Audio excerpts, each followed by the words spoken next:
Hello, everybody. Alors, how are you? Oh, Bienvenue à tous. maybe handshake this one? Yeah.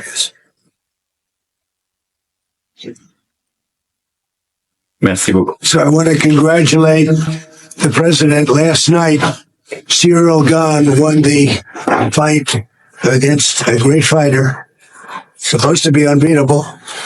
And that was it. Cyril is from France. Did you watch the fight? Yeah. That Not was- direct, but I saw it this morning. That was a great fight. It was a great evening at the White I was House. very proud. Serious. Okay. Bienvenue au président. I will say a few words in French. Sure. Je souhaitais d'abord accueillir et souhaiter la bienvenue au président Trump, et merci d'être là.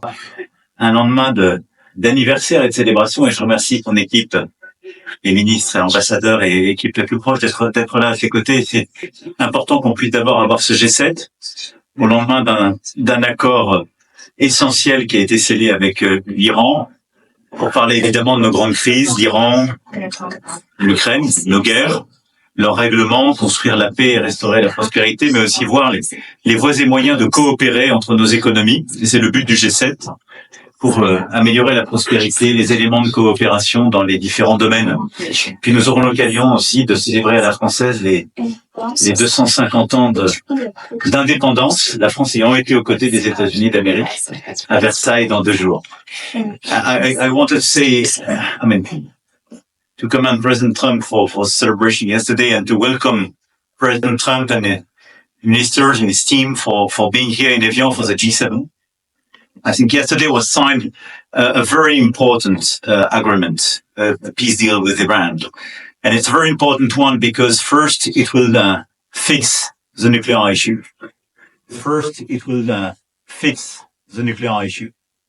And it's a very important matter for peace for the whole world. And it will reopen Hormuz. It will provide peace in Lebanon. And so we are ready to take our fair share of the burden and be part of the commitment of the international community in order to support this deal. And we will discuss about that together and with colleagues later on. But it's a very important step towards peace, but as well for the global economy. We will have the occasion to discuss about the war in Ukraine in order to re-engage together and negotiate a good and solid peace and sustainable peace. And President Zelensky will be with us as well tomorrow. And obviously, we will have the occasion to bring this G7 to speak about a series of issues from rare earths, critical minerals, trade, etc., where we have to build convergence amongst the G7 members. And it will be the occasion for us to celebrate the 250th years of independence for the US. And Versailles is a good place because this is where the King and his Minister of Foreign Affairs at the time did support the US during years, but as well prepared what we called the Paris Treaty in 1783, which was the final point of this war. So it's a great honor and a great pleasure to have you, Mr. President, in Evian and Paris. Thank you. So, Emmanuel has been a special friend of mine. We've had a fantastic relationship. We've worked on many deals together. I'm very happy to say it's signed. The deal's all signed. And the strait is already partially opened. As you know, they're doing a little hunting for a couple of mines that they've already found. But it's essentially ships are starting to go out now. On Friday, it'll be completely opened. We got along very well with Iran. It's a different set of leaders. As you know, the first set is gone. The second set is gone. And we found the third set to be very smart, strong, very smart. But we ended up making a deal. I felt badly that we had to go back on the attack for 2 nights. And I thought a third, but we made it before that happened. But I think a lot of great things are going to happen in the Middle East right now. And very importantly, the oil is plummeting down. And the stock market is shooting up like a rocket today, like record kind of numbers. And the oil has taken its biggest plunge, and we're into the low numbers, not quite back yet, Kevin, to the extent, but we're getting close to the numbers we were before it all started. And the main thing is that Iran will not have a nuclear weapon. They fully agreed to that with strong policing powers, and they won't have a nuclear weapon, which is what it was all about, because they probably would have used it if they had it. So we had two big moments when they terminated the JCPOA. That was the Obama deal, the Barack Hussein Obama deal. And when I terminated that, it was very important because it was a road to a nuclear weapon. It was a horrible deal for the United States. It was a deal where billions of dollars was given to Iran. It was a deal where $1.7 billion in cash was put on a Boeing 757, I guess, right? But it was put on a big, beautiful Boeing 757. They needed a Boeing 747, to be honest with you, because it was a lot of cash. $1.7 billion was taken out of the banks and given to Iran. And on top of that, tens of billions of dollars was paid.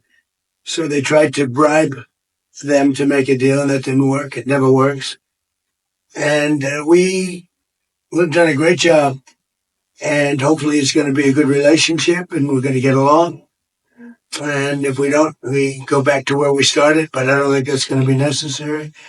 The Iran deal that we made is going to bring a lot of success to the world, because the oil was really clogged up there for a while. He would call me on occasion, say, "Come on, please, let's go with the oil prices." But the oil is coming way down, so I'm very honored by it.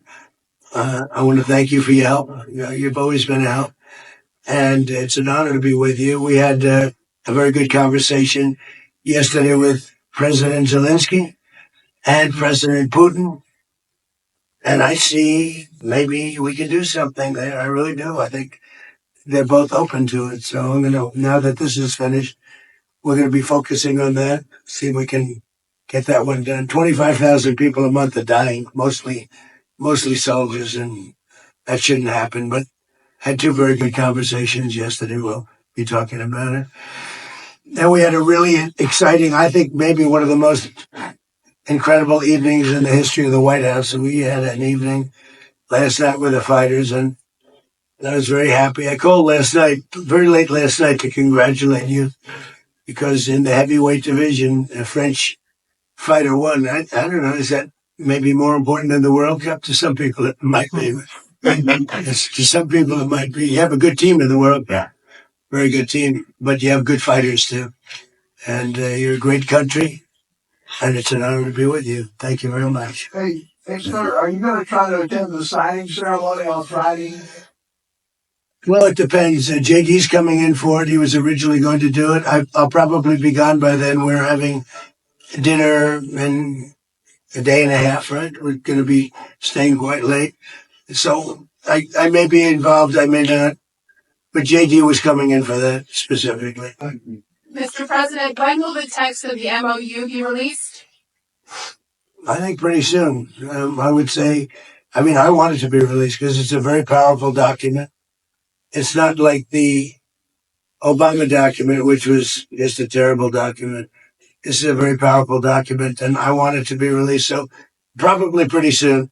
I would say sometime after Friday, because the Strait opens completely. It's open now, but it opens completely. We'll have all the mines knocked out for the most part. We have a lot of lanes right now already. Mr. President. So I think sometime in the very near future, yeah. Mr. President, does the deal involve any sanctions relief for Iran? When would that go into No, effect? it doesn't. Well, they have to. It's really a behavioral thing. If they do what they're supposed to do, that starts taking effect. Monsieur Macron, quel engagement êtes-vous prêt à prendre au nom de la France dans les trois normaux qui sont parlé du porte-avions Charles de Gaulle? Mr. President, what do you expect from France and Well, I would love them to do that. I don't think we're going to need much help because we have an agreement where it's going to be open. And it's toll-free. We had a little argument on that. It's toll-free. So I don't think we're going to need much help. But I don't think it's a bad idea to have a ship or two up here from a few countries. You'd be a great country to do it because you never know what happened. But I think it's going to be open, and I think it's going to be free sailing. we do want to see if we can straighten out the Lebanon thing, because it just seems to just never end. And that's a mini version of what we were doing, and it should not be tough. It should not be tough. So Hezbollah, we have to have a little talk with them.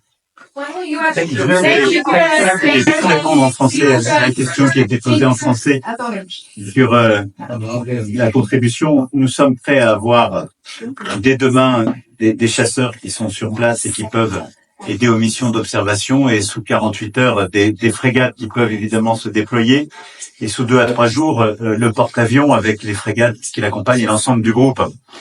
Évidemment, tout ça suppose d'être souhaité et demandé par les États-Unis d'Amérique et l'Iran et Oman, c'est-à-dire les parties prenantes de l'accord et les 2 parties, en particulier autour du détroit. Et nous avons agrégé avec les Britanniques une mission ad hoc où d'ores et déjà une vingtaine de pays ont donné leur contribution concrète et ce qu'ils étaient prêts à faire. Et nous sommes 4 à être présents dans la région. Donc voilà, c'est une offre, nous sommes à disposition. Ça montre le soutien de la communauté internationale, notre volonté de réouvrir ce détroit. Et comme l'a dit le président, peut-être que ça ne sera pas souhaité, et peut-être que ce ne sera pas nécessaire, mais en tout cas, c'est une disposition qui marque notre volonté d'aider, de soutien et notre disponibilité. Et nous sommes prêts. Non, on est là pour discuter. Il y a des accords qui ont été signés en avance. Merci beaucoup. Merci beaucoup.